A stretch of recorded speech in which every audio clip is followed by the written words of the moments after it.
प्रणाम साईं। साईं, मैंने आपकी सलाह मानी और आपकी कृपा से आज मुझे काम भी मिल गया। ये लीजिए साईं, मुंह मीठा कीजिए।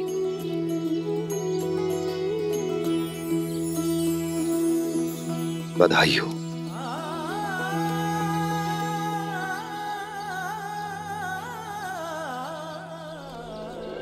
साईं, आप तो एक ही लड्डू खाते हैं ना, और वो तो आप ले चुके। क्या मैं ये सारे लड्डू ले जाकर अपने दोस्तों में बांटकर उनके साथ खा सकता हूँ? ले जाओ। शुक्रिया साईं।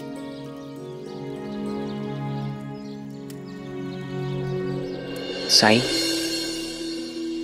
आज सुबह तक मैं एक अलग ही व्यक्ति था। मैं लोगों से मिलता नहीं था, उनसे बात भी नहीं करता था, घर के बाहर कदम नहीं रखता था, यहाँ तक कि मैंने आपका चिमटा भी चुराया था। लेकिन साईं, आज आपसे बात करने के बाद मैं लोगों से मिला भी, उनसे मैंने बात भी की और उनसे मैंने काम भी मांगा, और साईं मुझे काम भी मिल गया। साईं, ये सब आपकी कृपा से हुआ है। मैंने तो सिर्फ मार्गदर्शन किया है सहदेव।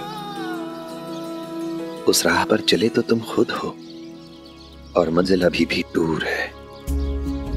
मंजिल तक का सफर तुम्हें अकेले ही तय करना होगा। मेरी बात याद है ना?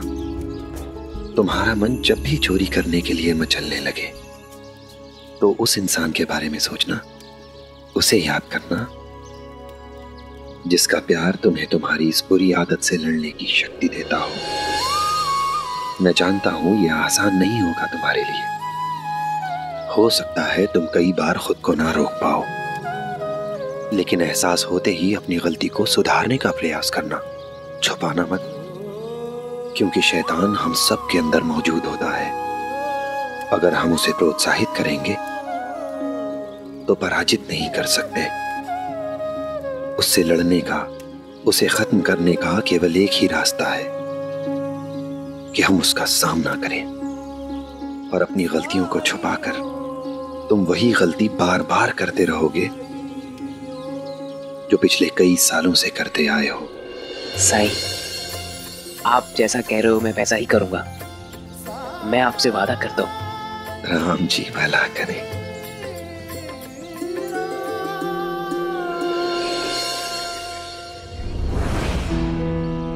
अंता बनता। जी सरकार। सवारी आए कि नहीं? आती होगी सरकार। सुप्रभात सरकार।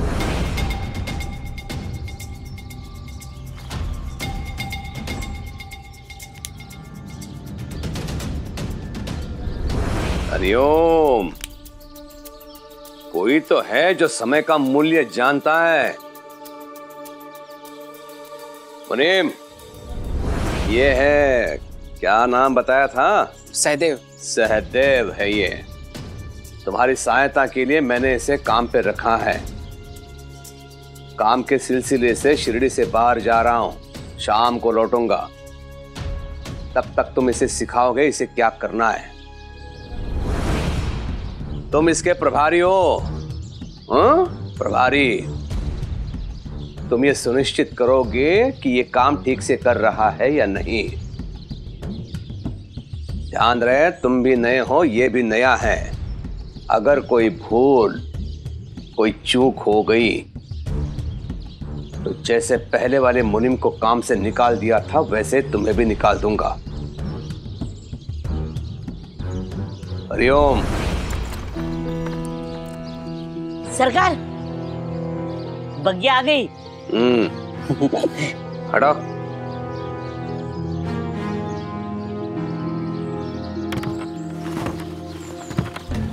चलो। मतलब एक तरफ कुआं, दूसरी तरफ खाई, दोनों सूरत में सजा मुझे ही मिलेगी। मुनीम जी, मुझे काम क्या करना होगा? बताता हूँ। जी।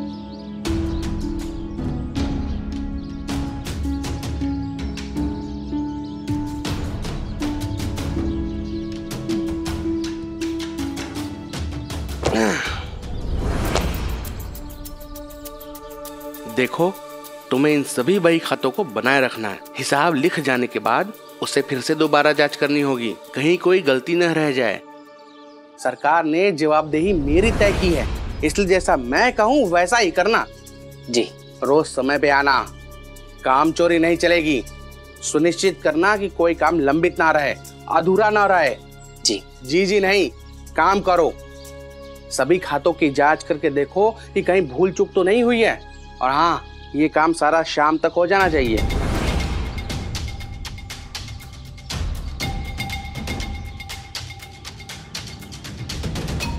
मुनीम जी, इतने सारे बही खाते हैं शाम तक? क्यों, आलस आ रहा है? कछुए की गति से काम करोगे तो सरकार से कहकर किसी और को रखवा लूंगा। नहीं नहीं, मैं करूंगा। करोगे ना? जी जी। हाँ तो फिर शुरू हो जा। जी।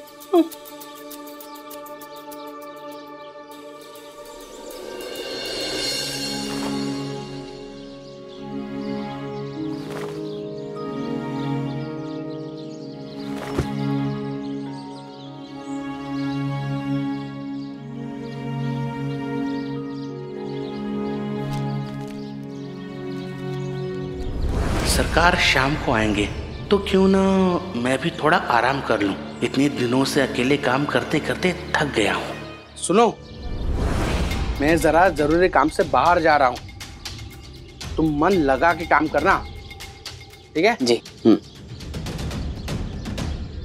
बहुत बहुत धन्यवाद। धन्यवाद तो हमें कहना चाहिए काकी, जो आपने इस गांव में रहने का फैसला लिया। और इतना सुंदर काम तो हमने पहले कभी देखा ही नहीं। आपके हाथों में सच में बहुत जादू है। कुछ और रहेगा तो हम जरूर बता देंगे। जरूर। तो हम चले? काकी, आप हमें भी सिखाइए ना। आप इतना अच्छा जरी वाला काम कैसे करती है? जरूर सिखाऊंगी। तुम दोनों ने मेरे लिए इतना कुछ किया है, मैं जरूर सिखाऊंगी। आई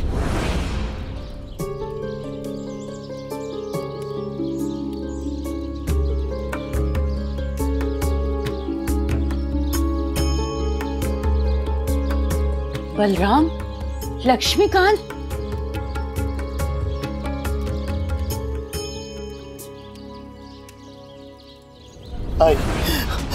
आई हमें माफ कर दीजिए। हमने आपके साथ बहुत बुरा सलूक किया। हमारी बुद्धि भ्रष्ट हो गई थी। हमें तो नरक में भी जगह नहीं मिलेगी। आई अपने पाप का प्रायश्चित करना चाहते हैं। जब से आप गई हैं, हम सुकून से सो नहीं सके, चैन से खा नहीं सके। आपके साथ कितना गलत किया, बस यही दुख सताते रहता हर समय।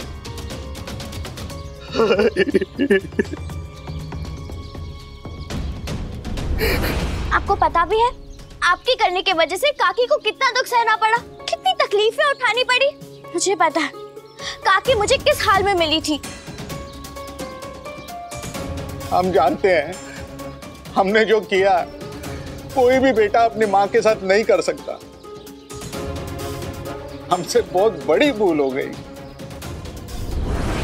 इसीलिए हम आई को अपने साथ ले जाने के लिए आए हैं। आई, हमारे साथ चलिए। आई, हमारे साथ चलिए। हाय, भगवान के लिए हमारे साथ लौट चलिए। बचपन में भी तो हम गलतियां करते थे और आप हमेशा माफ कर देती थी हमें। बस एक आखिरी बार हमें माफ कर दीजिए।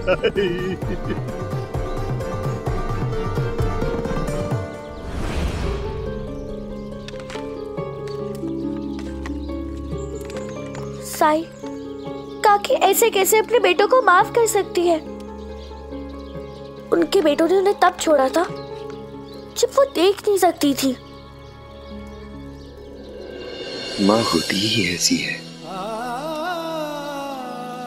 हमेशा माफ कर देने वाली, दया और ममता का सर्वोच्च उदाहरण। बच्चे चाहे सैकड़ों गलतियां कर लें, लेकिन माँ के पास उन्हें माफ कर देने के, उन पर अपनी ममता लुटाने के लाखों कारण होते हैं।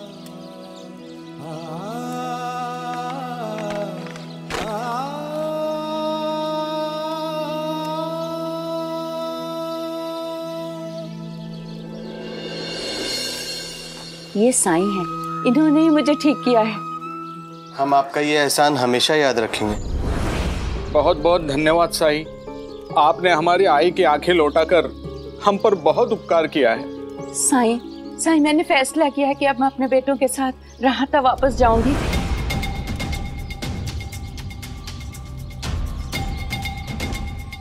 माँ जी, आपने अच्छे से सोच लिया है ना? जी साईं, मेरे बेटों को अपनी गलती का एहसास है और पछतावा भी है। और सच कहूं ना साईं, तो मैं यहाँ बहुत खुश थी, लेकिन फिर भी अपने परिवार के बारे में सोचती रहती थी, उन्हीं को याद करती रहती थी। साईं, मैं दुनिया में कहीं भी रहूं, किसी भी हाल में रहूं, आपको कभी नहीं भूल पाऊंगी। आपने मेरे लिए जो कुछ भी किया है उसका शुक्रिया मैं कैसे अदा करूंगी मैं नहीं जानती। और इन बच्चों ने भी मुझे जो प्यार दिया है उसे मैं कभी नहीं भूलूंगी। अब मुझे जाना होगा साईं, मुझे इजाजत दीजिए।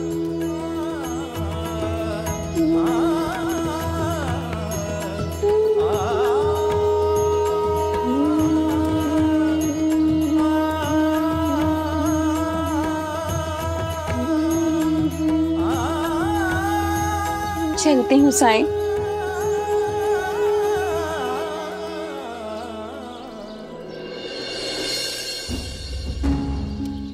माँ जी,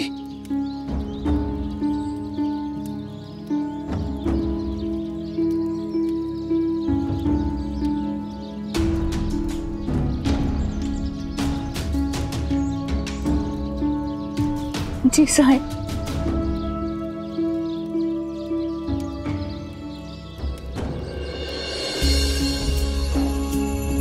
क्या आप मदद के लिए सच में मेरी शुक्रगुजार हैं? इसमें कोई दो मत नहीं साईं, आप तो मेरे लिए गुरु तुल्य हैं। तो अगर मैं आपसे कुछ मांगूं तो क्या आप देंगी? जरूर साईं।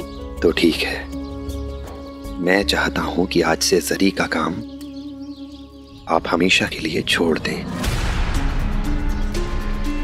लेकिन साईं, काम करने के लिए आपने ही मेरा हौसला बढ़ाया था और अब मैं ही मना कर रहा हूं।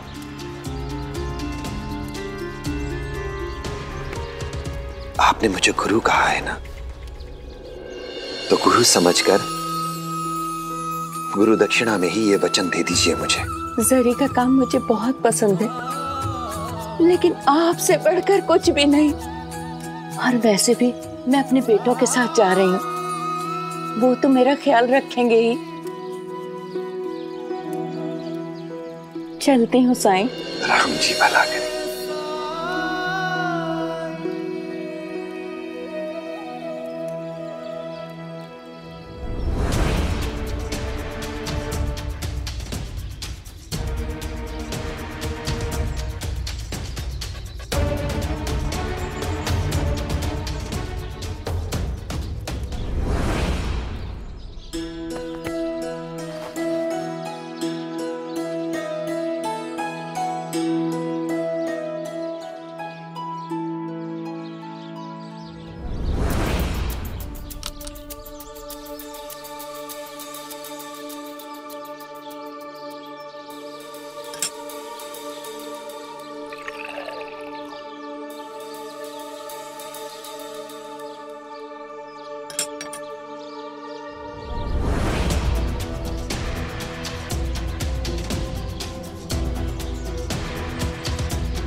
रुक जाओ सहदेव, ये क्या कर रहे हो? तुम्हारी चोरी की लत छूट जाए, इसीलिए तो काम करने आए हो। तुम्हें अपने काम पे ध्यान केंद्रित करने की जरूरत है सहदेव। अरे सहदेव, ले लो, वैसे भी एक सामान उठाने से क्या फर्क पड़ता है, आदत तो जाते जाते जाती है ना। उठा लो, चलो। सहदेव, तुम्हें याद है ना साईं ने क्या कहा था? तुम्हारा मन जब भी चोरी करने के लिए मचलने लगे तो उस इंसान के बारे में सोचना, उसे याद करना जिसका प्यार तुम्हें तुम्हारी इस बुरी आदत से लड़ने की शक्ति देता हो। ताई, अब मेरा भाई भी औरों की तरह काम करेगा, मेरे लिए यही बहुत है। जीजा जी,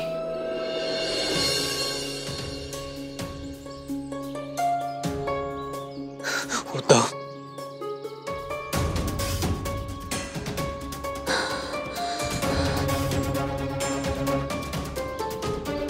बाबा,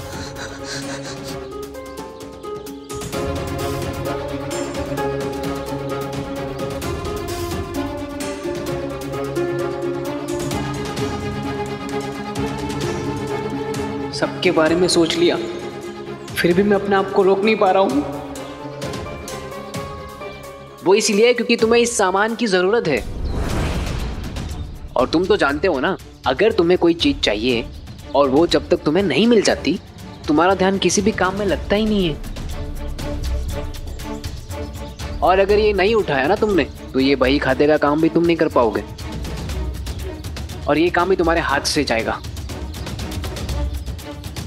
इसीलिए ले लो, और लेने के बाद तुम शांत भी हो जाओगे, और उसके बाद तुम अपना काम भी पूरा कर पाओगे और अपनी नौकरी भी बचा पाओगे। सोचो मत, ले लो।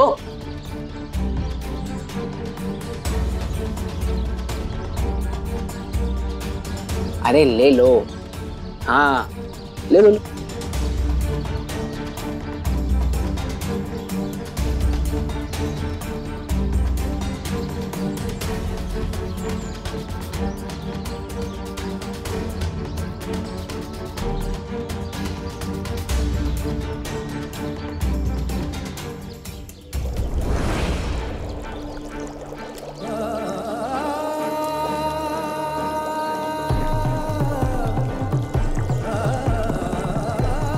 सहदेव, तुम्हारी अच्छाई पर मुझे पूरा भरोसा है।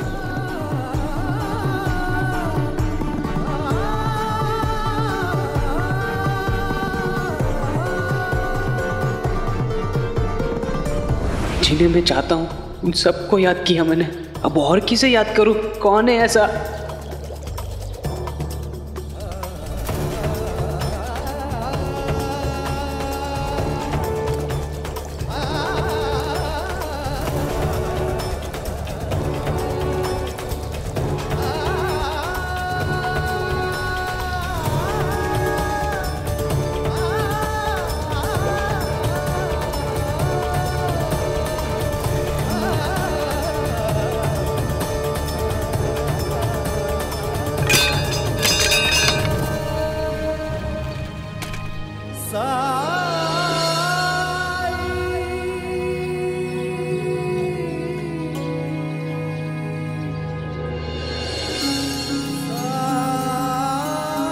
साई, जब कठिनाई छाई तू ही याद आया, भटके राही को तूने रास्ता दिखाया, तूने भक्तों का बेड़ा पार लगाया, तेरी महिमा मेरे साई कौन जान पाया।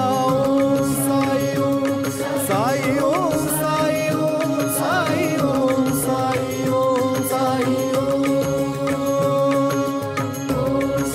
शुक्रिया साई। बेशक आप ही है वो, आप ही है वो जिसने मुझ पर विश्वास किया, जिसने मेरी मदद की।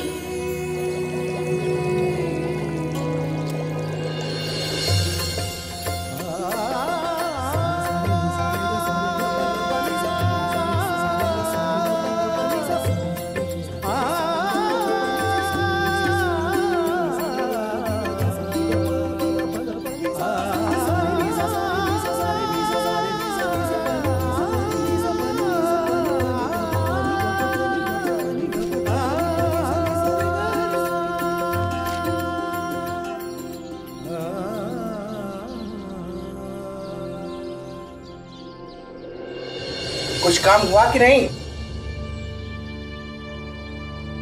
हे भगवान, आता ही नुकसान भी कर दिया और ऊपर से हंस भी रहा।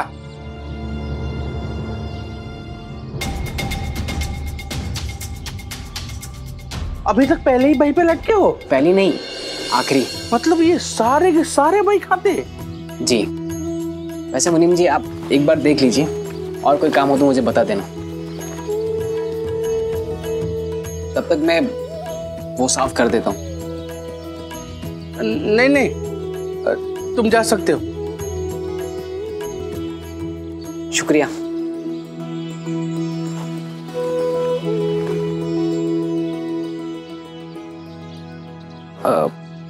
मुनीम जी। हाँ? वैसे आपसे एक बात पूछनी थी। पूछो। वो हमारे मालिक का नाम क्या है? सरकार का नाम? जी। तुम्हें उनका नाम भी नहीं पता? कुलकर्णी सरकार।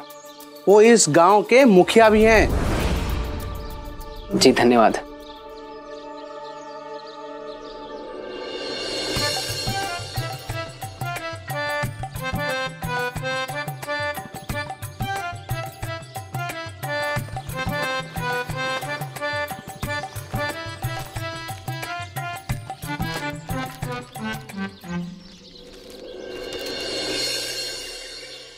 ताई मैं काम से वापस आ।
सहदेव, ये सब चीजें यहाँ कैसे? ये महंगी साड़ी, ये कड़े, ये खिलौना, ये महंगे इत्र की शीशी, ये सब चीजें तेरे पास कैसे आई? जब मैं भाई दूज की खरीदारी के लिए गई थी तो मैंने ये सब चीजें दुकानों में देखी थी, और बाबा ने तो इतने पैसे नहीं दिए थे तुझे कि तू ये सब खरीद सके। फिर ये सब यहाँ कैसे सहदेव? वो ताई मैं। तुझे मेरी सौगंध सहदेव, सच सच बताओ बात क्या है?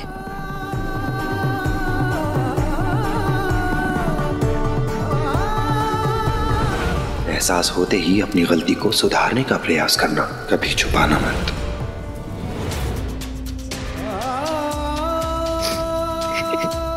ताई, ताई आपका शक सही है। ये सारी चीजें मैंने ही चुराई है।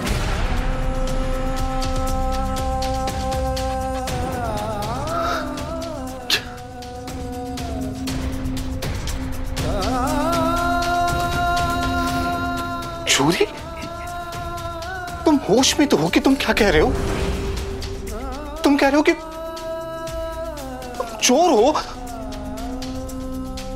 मुझे तो यकीन ही नहीं हो रहा है कि मेरा भाई चोर है।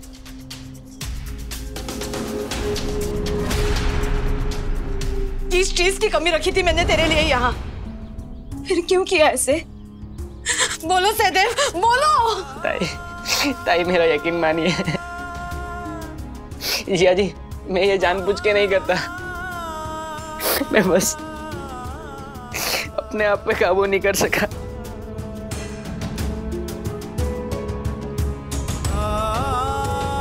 इसका मतलब घर से चीजों का अचानक गायब होना और उन्हें ढूंढकर तुम्हारे द्वारा लौटाना, ये सब उद्धव की जरी वाली टोपी यही है ना वो टोपी जिसे तुम ढूंढ रहे थे? मेरी कलम? जीजा जी, कहीं ये तो नहीं थी?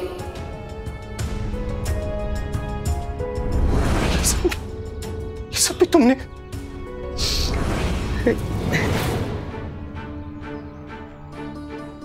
इसका मतलब साईं का चिमटा भी? लेकिन मैं तुमसे चिमटा नहीं लूंगा। सहदेव से जाकर कहो कि वो खुद आकर मुझे ये दे।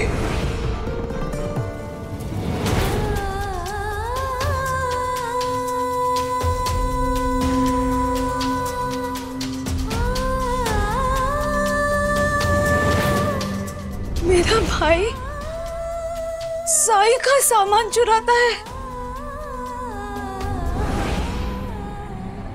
तुम चलो मेरे साथ और अभी चल के साईं से माफी मांगोगे। जीजा जी मेरी बात। कुछ नहीं सुनना चाहता मैं तुमसे। अब जो भी कहना है साईं के सामने कहना। चलो यहां से।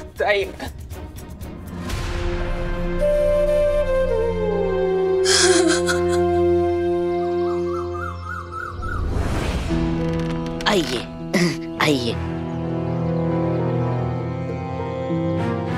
मुनीम। जी सरकार। अंदर आओ, कुछ महत्वपूर्ण बात करनी है। जी सरकार।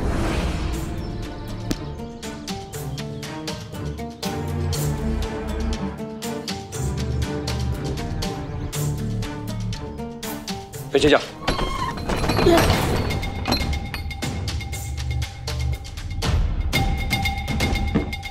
पंता जी, ऐसी क्या खास बात है जो सरकार हमसे छुपा रहे हैं और इस मुनीम को बता रहे हैं? हाँ, सुनना पड़ेगा। इधर आओ। बताइए सरकार। बताना नहीं है, दिखाना है, दिखाना। और सुनो, इसके बारे में किसी को कुछ नहीं बताना है, अंता पंता को भी नहीं। उनके पेट में कोई बात पचती ही नहीं है और सहदेव को भी नहीं। मुझे केवल तुम पर विश्वास है मुनीम। हरिओम।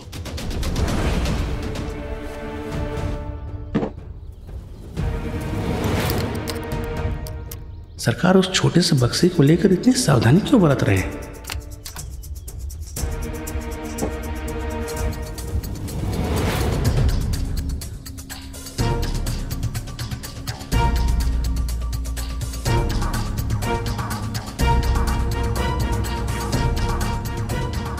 सरकार, मुझे तो लगा था जितनी सावधानी आप बरत रहे हैं कोई नया हीरा लाए होंगे, लेकिन आप तो कागज का पुलिंदा लाए हैं। मुझे तुमसे यही अपेक्षा थी मुनीम, क्योंकि तुम भी शिरडीवासियों की तरह पढ़े लिखे अनपढ़ गवार जो हो। मूर्ख कहेगा। ये है पैसे। क्या है? ऐसे।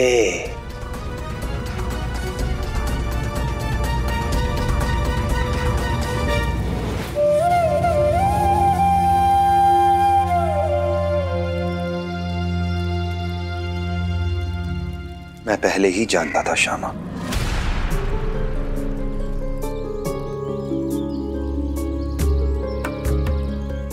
और इसीलिए उस दिन मैंने तुमसे कहा था कि सहदेव से कहो कि वो चिमटा मुझे खुद देकर जाए।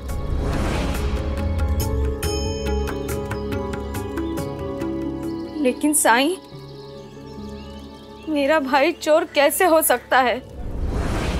ये चोर नहीं है, ये मजबूर है, जिसके कारण ये कोई भी चीज चुरा लेता है। एक बीमारी है, एक रोग है ये। अगर ये चोर होता तो ये जो भी चीज चुराता उसका उपयोग करता, परंतु नहीं। इसने उन सभी चीजों को अपने संदूक में जमा कर रखा है और उन चीजों का इसके लिए कोई महत्व नहीं है, कोई उपयोगिता नहीं है।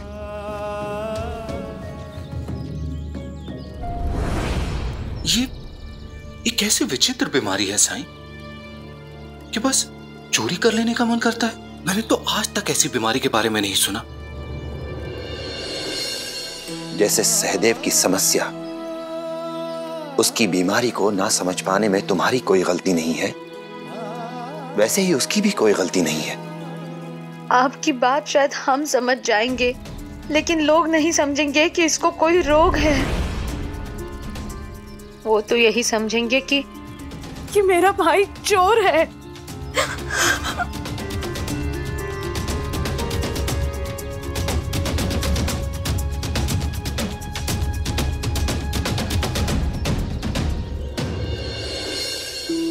सहदेव जैसा है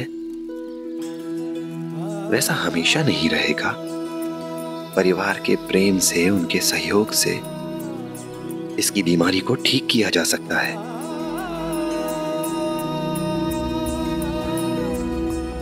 अगर तुम लोग इसका साथ दो तो सहदेव अपनी बीमारी को जड़ से खत्म कर सकता है।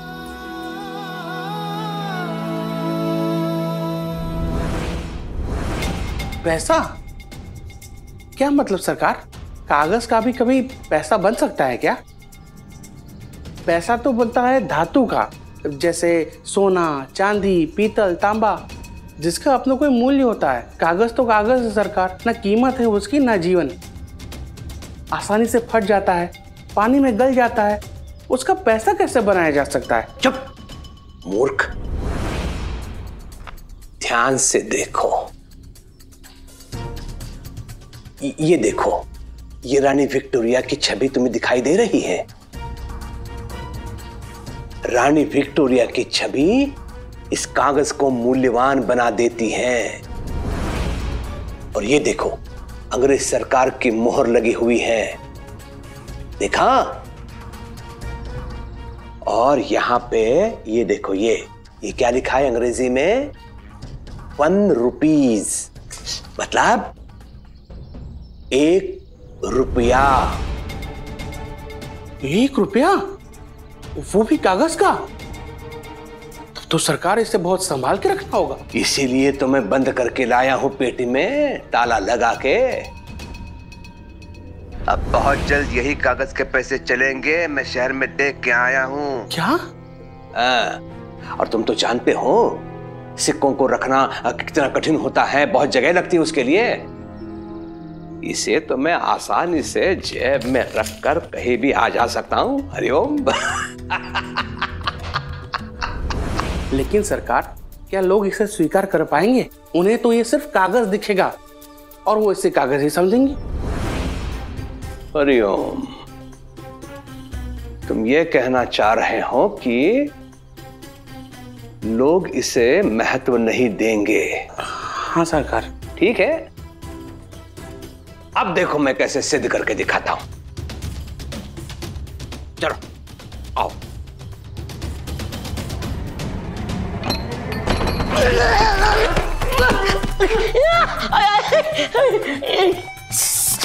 सरकार, वो हम दोनों दरवाजे से टिके खड़े थे, इसलिए गलती से गिर गए। बाहर चलो। सही, आज काम के समय एक सुंदर चीज चुराने की मन में बड़ी इच्छा हुई। मैंने आपकी कही हुई सभी बातों को याद किया, सबको याद किया, और फिर उसे चुराने की इच्छा समाप्त हो गई। साईं, मैंने खुद पे काबू पा लिया।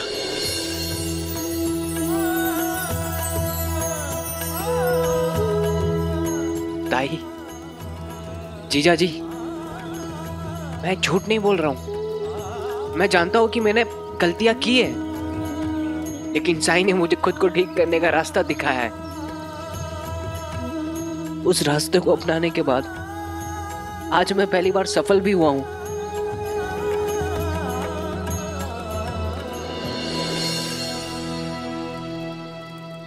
लेकिन सहदेव की यात्रा अभी पूरी नहीं हुई है। पूरी तरह ठीक होने में समय अभी बाकी है। इम्तिहान अभी बाकी है।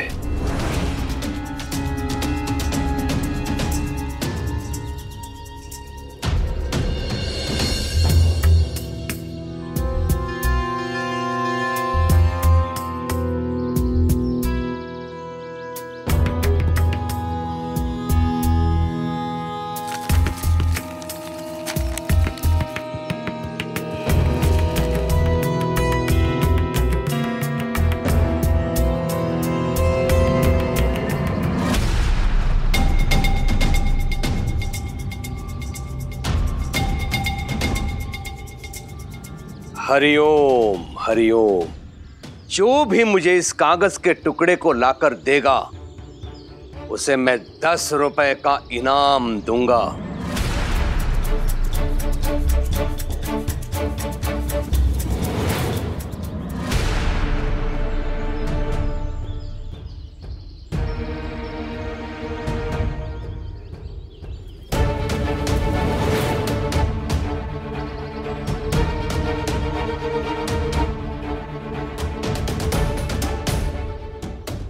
लीजिए सरकार।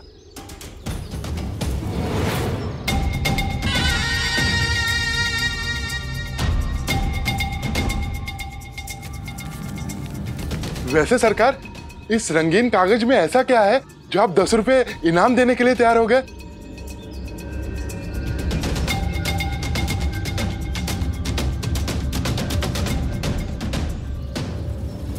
हरिओम हरिओम। मुनीम। जी सरकार।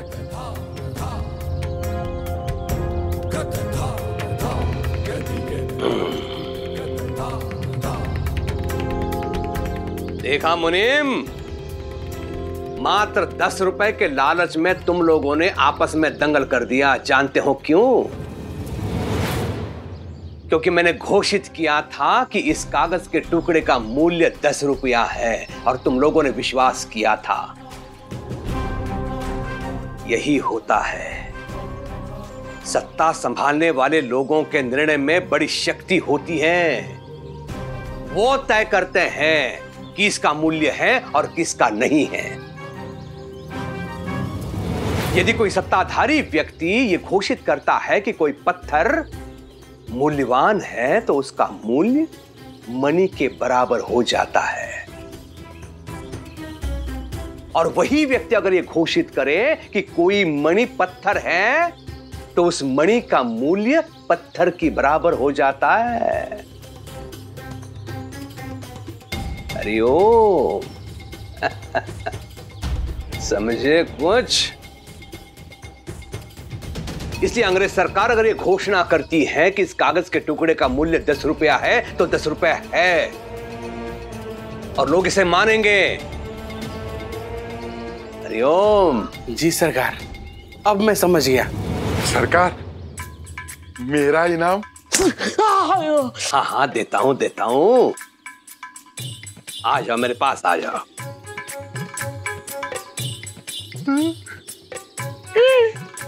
आओ। आ गया। ये लो।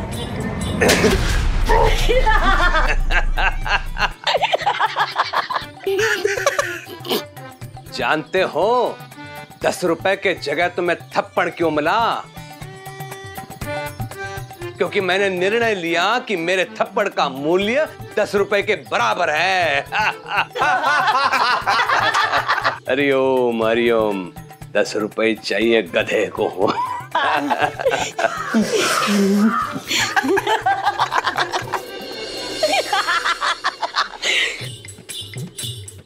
अंकल जी, ऐसी क्या खास बात है उस रंगीन कागज में जो सरकार ने हमें इतनी लंबी कहानी सुना दी? पता नहीं पंता जी, उनसे पूछ तो लेता, लेकिन मुझे दोबारा थप्पड़ नहीं खाना है। जोर से लगी।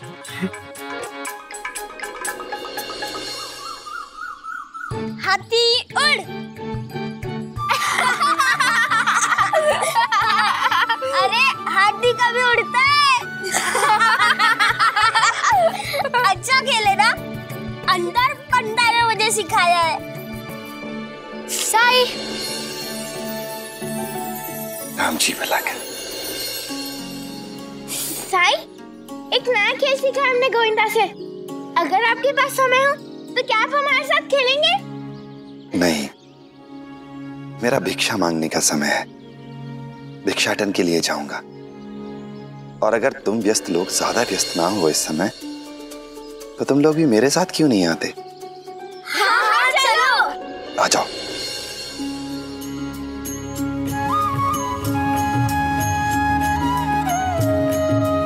भिक्षाम देहि।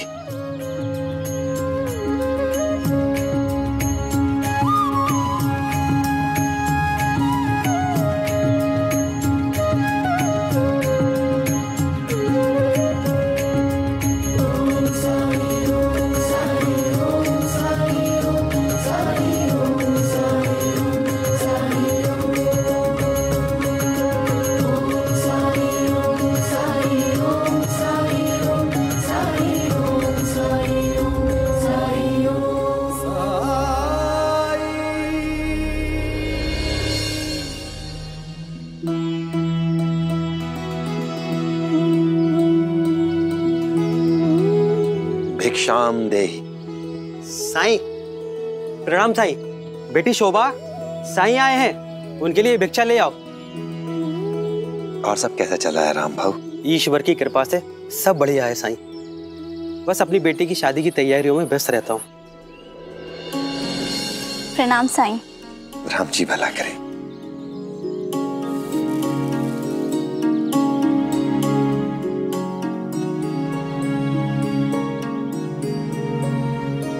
सुना है तुम्हारी शादी तय हो गई है।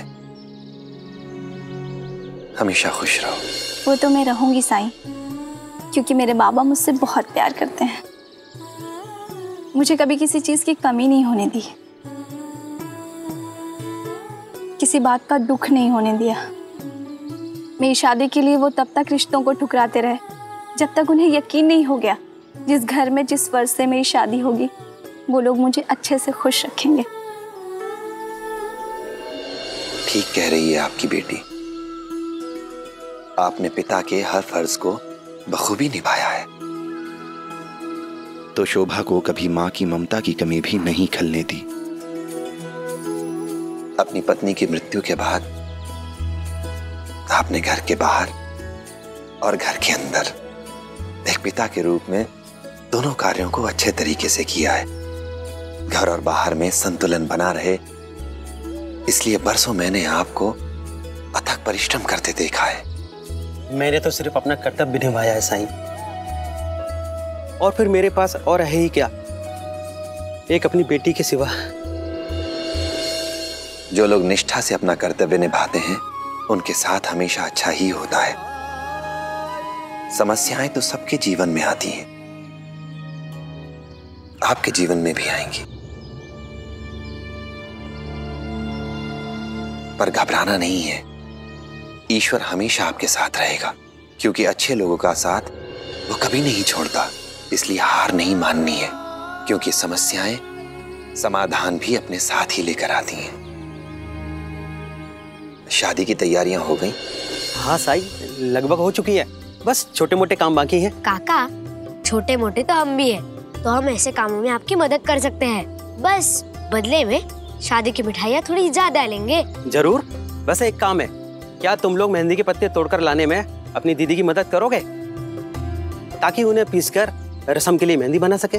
बस इतना छोटा काम, वो तो हम चुटकियों में कर लेंगे। शाबाश परी, तुम दीदी की मदद करो, मैं चलता हूँ। राम जी भला करें। शोभा, मेहंदी के पत्ते लाने के बाद तुम बच्चों के साथ यहीं रुकना। मैं तुम्हारा हार वापस लाने के लिए सरकार के पास जा रहा हूँ। ठीक है बाबा।